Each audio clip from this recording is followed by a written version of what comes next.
तो कैसे हो मेरे झंडुओं। आज हम समझाने वाले हैं सिट्रिक एसिड साइकिल को। ठीक है, तो सबसे पहले आप इस चित्र को देखो। ठीक है, तो सबसे पहले जो ग्लाइकोलाइसिस से क्या बना होता है, पायरुवेट। ठीक है, ग्लाइकोलाइसिस से जो पायरुवेट बना है 3 कार्बन, ठीक है, वो क्या बनाता है, एसिटाइल कोएंजाइम बनाता है। एसिटाइल कोएंजाइम बनाता है तो पायरुवेट होता है 3 कार्बन का। ठीक है, एसिटाइल कोएंजाइम होता है 2 कार्बन का होता है। ठीक है, तो ये 3 कार्बन से 2 कार्बन निकलेगा तो क्या निकलता है, CO2 निकलता है। भाई 1 कार्बन कम होगा तो ऑफकोर्स CO2 निकलेगा। ठीक है, अब CO2 निकलेगा ना, तो एक नियम याद रखना, जहाँ कहीं भी CO2 निकलेगा आप वहाँ NADH+ निकाल देना। ठीक है, NADH+ निकाल देना, तो NADH+ निकाल देना वहाँ पे। तो जब एसिटाइल कोएंजाइम माइटोकॉन्ड्रिया में इंजन के रूप में काम करता है, ऑक्जेलो एसिटिक एसिड जो कि 4 कार्बन का होता है। ठीक है, जो कि 4 कार्बन का होता है, तो माइटोकॉन्ड्रिया में इंजन के रूप में काम करता है और ये एसिटाइल कोएंजाइम फ्यूल के रूप में काम करता है। ठीक है, जब माइटोकॉन्ड्रिया में एंट्री लेता है एसिटाइल कोएंजाइम, तो ऑक्जेलो एसिटिक एसिड के साथ सबसे पहले वो बॉन्ड बनाता है। ठीक है, मतलब जुड़ते हैं, तब इंजन स्टार्ट हो जाती है। ठीक है, तो 2 कार्बन 4 कार्बन हो गया, टोटल 6 कार्बन, दोनों मिलकर क्या बनाता है, 6 कार्बन। एक बात याद रखना, 6 कार्बन केवल सिट्रिक एसिड का होता है। ठीक है, पूरे क्रेब्स साइकिल में 6 कार्बन का केवल सिट्रिक एसिड मिलेगा। ठीक है, अब 6 कार्बन से क्या बना, सिट्रिक एसिड। अब सिट्रिक एसिड से क्या बनता है, अल्फा कीटोग्लूटेरिक एसिड। ठीक है, अल्फ़ा यानी 5। ठीक है, अल्फ़ा को 5 से याद कर लो, 5 आए जहाँ भी, केवल जहाँ भी क्या नाम ओड नंबर आए तो अल्फ़ा याद रखना वहाँ, तो अल्फ़ा कीटोग्लूटेरिक एसिड निकलता है। ठीक है, बनता है, तो 6 कार्बन से 5 कार्बन बन रहे हैं, ऑफकोर्स CO2 निकलेगा।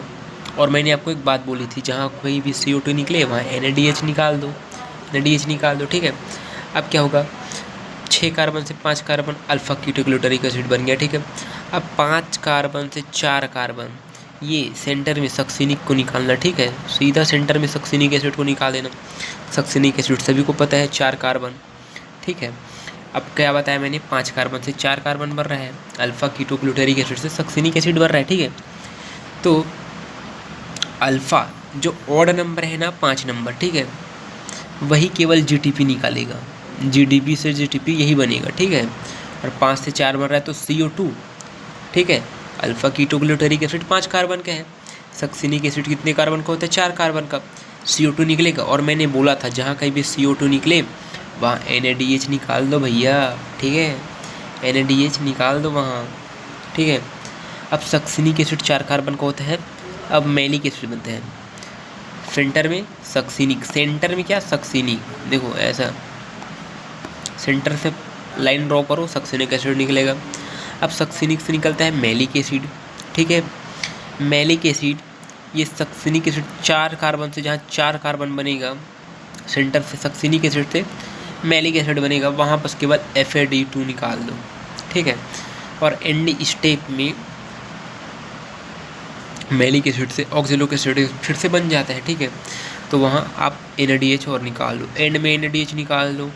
ठीक है, तो इनका ट्रिक ये है कि जहाँ कहीं भी CO2 निकले, ठीक है, जहाँ कहीं भी CO2 निकले NADH निकाल दो, जहाँ कहीं भी CO2 निकले NADH निकाल दो, और एंड के स्टेप में केवल NADH निकालना जब मैलिक एसिड से ऑक्जेलो एसिटिक एसिड निकले तब। ठीक है, और सक्सिनिक एसिड से जब सेंटर से लाइन ड्रॉ करो, सेंटर से लाइन ड्रॉ करोगे तो सक्सिनिक से मैलिक बनेगा, वहाँ केवल FAD निकाल दो। ठीक है, तो ऐसे आप ऐसे भी याद कर सकते हो, MS यानी मैलिक एसिड सक्सिनिक एसिड, दोनों के बीच में निकलता है कौन, FAD, तो MS धोनी का नाम भी रख सकते हो यहाँ आप याद।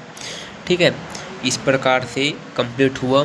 और याद रखना भैया, भूल मत जाना, ये जो सिट्रिक एसिड साइकिल चलता है वो कहाँ चलता है, ठीक है, ये चलता है माइटोकॉन्ड्रिया की मैट्रिक्स में।